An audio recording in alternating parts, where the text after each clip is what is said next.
अच्छा सर, अगर कोई नौजवान बिजनेस के सिलसिले में चाइना जाना चाहता है तो उसके पास किस चीज़ का होना ज़रूरी है? ये आपका बड़ा अच्छा सवाल है, और ये मुझे अक्सर जो है वो नौजवानों के बच्चे बच्चियों के ये ऐसे ही फ़ोन है। भी आते हैं कि सर आप चाइना फ्रीक्वेंटली आते जाते हैं, हमें भी बताएं कैसे जाते हैं। कैसे जाते हैं आप मुझे बताएं, मैं चाइना जाना जी चाहता हूँ जी। बिजनेस के तो सिलसिले में। उसमें जो है ना, अब मौजूदा जो है वो काफ़ी मुश्किल हो गया है। चाइना ने जो ओके। है वो वीज़े के ऊपर बड़ी सख्ती कर दी है, हम्म। तो उसमें डिफ़िकल्ट प्रोसेस हो गया है। But ji. डिफ़िकल्ट है, नामुमकिन नहीं है, ओके। एफ़र्ट करनी चाहिए। और उसका बेसिक तरीका मैं आपको बता देता हूँ कि आप फ़र्स्ट ऑफ़ ऑल तो पाकिस्तान के अंदर एक एज ए लीगल बिजनेसमैन जो है ना वो रजिस्टर्ड हों। जी।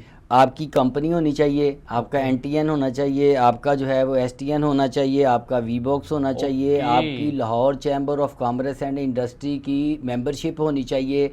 ये सारी क्या डॉक्यूमेंटेशन बात है। आपकी होनी चाहिए। आपकी एक पावरफुल जो है वो बैंक स्टेटमेंट होनी चाहिए। ओके।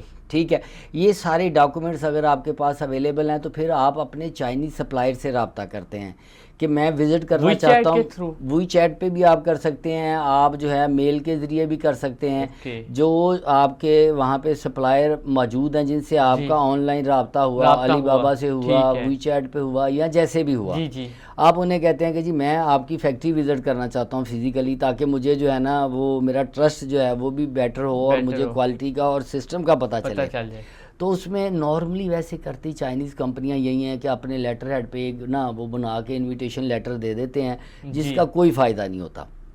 वो पाकिस्तान में चाइनीज़ एम्बेसी जो है वो उसको एक्सेप्ट ही नहीं करती, और स्पेशली जो न्यू जाने वाले हैं उनके लिए तो वो बिल्कुल एक्सेप्ट नहीं होता। ओके। अब उसके लिए मस्ट भी नीड है कि चाइनीज़ सप्लायर कोऑपरेटिव होना चाहिए, और वो आपको बार कोड वाला लेटर जो है जो कि वहाँ पे लोकल गवर्नमेंट जारी करती है, जी।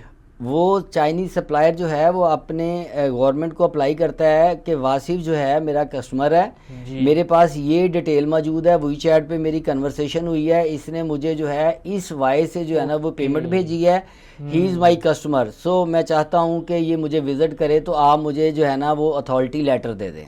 अब ओके। वो जो बार कोड वाला लेटर वो गवर्नमेंट से लेगा ना और वो आपको भेजेगा, तो वो आप क्या करेंगे कि वो बार कोड वाला लेटर लेंगे, उसके साथ फिर आपके ये जो मैंने पहले डॉक्यूमेंट्स बताए कि आपको लाहौर चैम्बर ऑफ कॉमर्स का या जो भी आपके इलाके का जितने भी चैम्बर है ना जी, सर्टिफिकेट्स। जी। उसका आपको रिकमेंडेशन लेटर चाहिए, लेटर चाहिए। उसका वारंटी लेटर चाहिए, वारंटी उसका लेटर। मेंबरशिप सर्टिफिकेट मेंबरशिप चाहिए, सर्टिफिकेट। उसके बाद आपकी बैंक स्टेटमेंट अच्छी ओके। पावरफुल होनी चाहिए, वो साथ अटैच होगी। उसके बाद जो है आपका एनटीएन और आपके कंपनी के जो लीगल डॉक्यूमेंट्स हैं वो सारे आप अटैच करके जी। तो जहरी में जो है वो जमा करवा देंगे। ओके। तो वहाँ से जो है वो डॉक्यूमेंट्स चेक कर लेंगे, आपके डॉक्यूमेंट्स कंप्लीट है तो वो आपको जी। गो एड दे देंगे, और उसके विद इन 3-4 डेज़ जो है ना वो आपका वीज़ा स्टैंप होके आ जाता है। ओके। ठीक है, ये वीज़ा हासिल करने का तरीका है। ओके।